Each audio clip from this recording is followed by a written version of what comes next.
میرے محترم سامعین، اللہ رب العزت قرآن مقدس میں بیان فرماتے ہیں وَهُوَ الَّذِي خَلَقَ مِنَ الْمَاءِ بَشَرًا وَجَعَلَهُ نَسَبًا وَصِهْرًا۔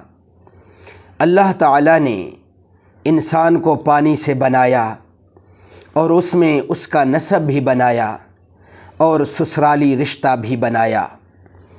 نسبًا وصِهرًا دو کنیکشن ہیں، ایک نسب جس میں باپ بیٹے پوتے نواسے پوتیاں نواسیاں وغیرہ، اور دوسرا کنیکشن اللہ تعالیٰ نے فرمایا وصِهرًا سسرالی رشتہ۔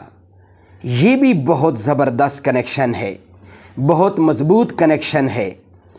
سسر ساس داماد بہو ان کا کنیکشن بھی اللہ تعالیٰ نے بنایا ہے۔ تو اللہ تعالیٰ نے یہ سسٹم ایسا بنایا ہے ہمارے لیے کہ اس کے مطابق ہم چلتے ہیں اور اس کے مطابق چلنا پڑتا ہے۔ جس طرح ہم اپنے نسبی رشتے کا لحاظ کرتے ہیں، اسی طرح سسرالی رشتے کا بھی لحاظ کرنا ضروری ہے۔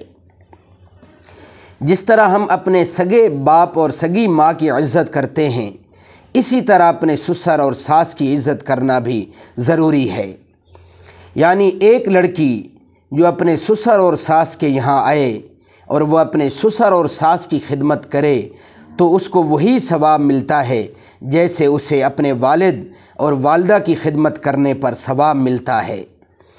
اسی طرح ایک داماد اپنے سسر اور ساس کا اکرام کرے، عزت کرے تو اسے وہی ثواب ملتا ہے جیسے سگے باپ اور سگی والدہ کا اکرام اور عزت کرنے پر ثواب ملتا ہے۔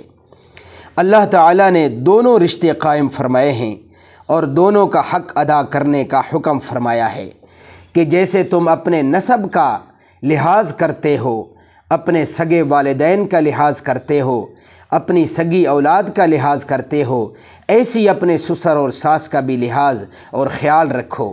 اور سسر ساس کو بھی چاہیے کہ وہ اپنی بہو اور داماد کا خیال بھی رکھے۔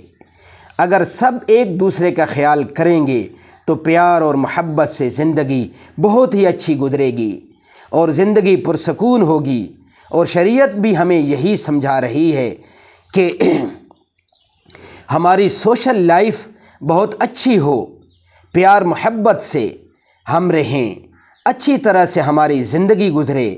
اللہ پاک ہمیں مکمل طور پر دین اسلام کے مطابق زندگی گزارنے کی توفیق عطا فرمائے۔